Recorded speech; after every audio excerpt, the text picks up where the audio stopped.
Hey guys, it's the Traveler here. Today we're going to talk about travel nurse housing. We're going to cover three main topics.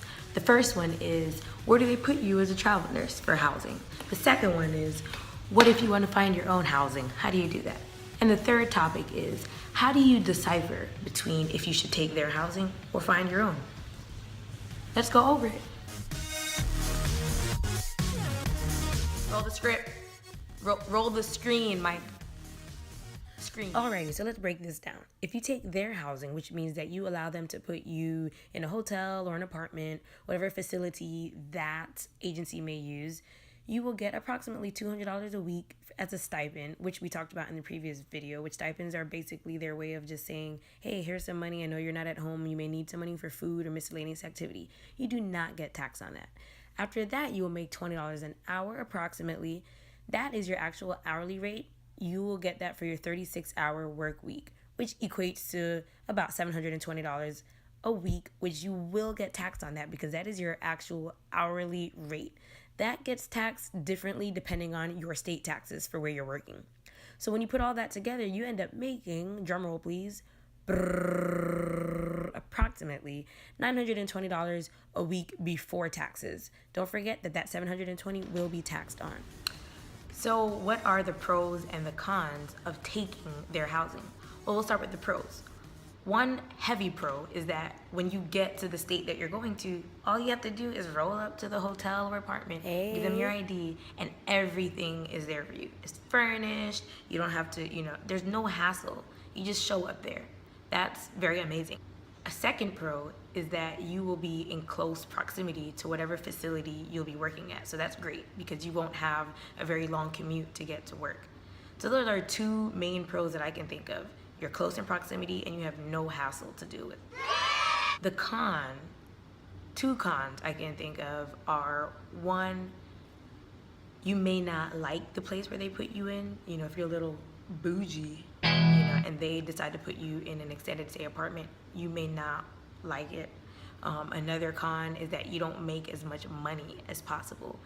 When you take their housing, you miss out on the housing stipend, which we'll go over next. So two cons I can think of is that you don't make as much money, and then two, if you don't like the place, kind of sucks.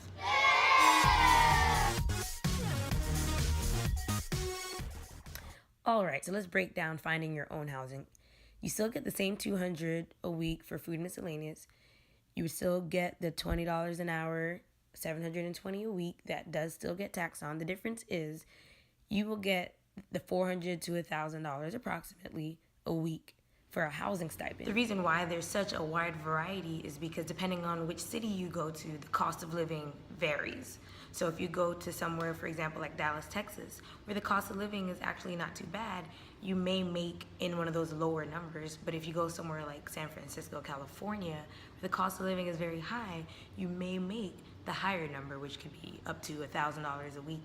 Like I said, that just varies based on your location. Okay, so let's say you took the $1,920 a week because you got the higher end of the housing stipend. And like I said, that number can be higher or lower. And when you divide that number, so when you divide $1,920 by 36 hours a week, you get about $53 an hour. So that's where they get the hourly. So with that knowledge, when they tell you, oh, come here, you're going to make $60 an hour, that's what they're adding up. They're adding up your hourly with your stipend with the housing stipend. Now the catch in that is that you will actually have to take the housing stipend and pocket the housing stipend. So that's when we get to the next topic of when should you take the housing stipend or when should you take their housing option? Okay, so do you want to fight this battle? If you go somewhere where, let's take Texas again, for example, where they may only be giving you an extra $300 a week for housing because the city where you might be may have very cheap housing. So say they give you $300 a week for housing. 3, 6, 9, 12. That's an extra $1,200 a month for housing. Not to take into consideration that you now have to find your own housing to rent. And I will post a link for the different lists of websites that sometimes we use to find housing, but sometimes we'll use AirBNB. You can use different travel sites. There are travel nursing, housing pages on Facebook. There's all kind of different ways to find it, and I'll post some of those below here. But you still will have to come out of pocket to pay for rent. Then the place has to be furnished. You know, sometimes it can be very difficult to find a furnished place where you don't have to pay utilities and all that stuff. So, you know, you may be making an extra $300 a month at the end of the day, which gives you $900 in total for a 12-week assignment. So do you want to fight that battle for an extra $900? Not me. That's on you. I know I won't, because I hate hassle. I really do. And if I have to do a lot of hassle just to make a little bit more, I'm not going to do it. Now, there's certain states, well, I will take the hassle all day, like New York or California. You should always want to kind of take that hassle, because if you go to California, you could get, you know, up to $4,000 a month for a housing stipend. Now, are you going to pay $4,000 a month for housing? No. Take the stipend. You may rent a room for $1,000 a month. You're pocketing an extra $3,000 a month. $9,000 over 3 months. Fight that battle. Other battles you may not need to fight. So pick and choose, you know, which battles you want to fight. Also take into consideration that sometimes if the agency puts you up in housing, let's use the $4,000 for example again, if they put you up somewhere, they may not be spending that entire $4,000. They may spend $3,000 because they may have a deal with that hotel or something like that. So sometimes they can give you a little bit more in your stipend.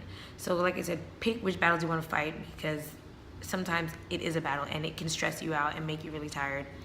You don't want to be stressed before your assignment starts. You do not want to be stressed before your assignment starts. The best thing, oh my goodness, to ever do would be if you have friends or family in the area where you're going, stay with them. Be like, hey, Aunt Myrna, I'm going to be in town for 3 months. Can I spend some time with you? And then they would be so happy to have you, because they just love their family or their friends so much. Aww. Stay with them, you know, for 2-3 months, however your assignment is, and then just give them some money every month to just say thank you for letting me stay here. It's wonderful. You get to have family away from home or friends away from home, and then you get to pocket extra money. It's the best way to go. Hey guys, thanks so much for watching my video about travel nursing housing. Stay tuned for our next video where we will talk about the difference in travel nurse agencies. Have a Merry Christmas and a Happy New Year.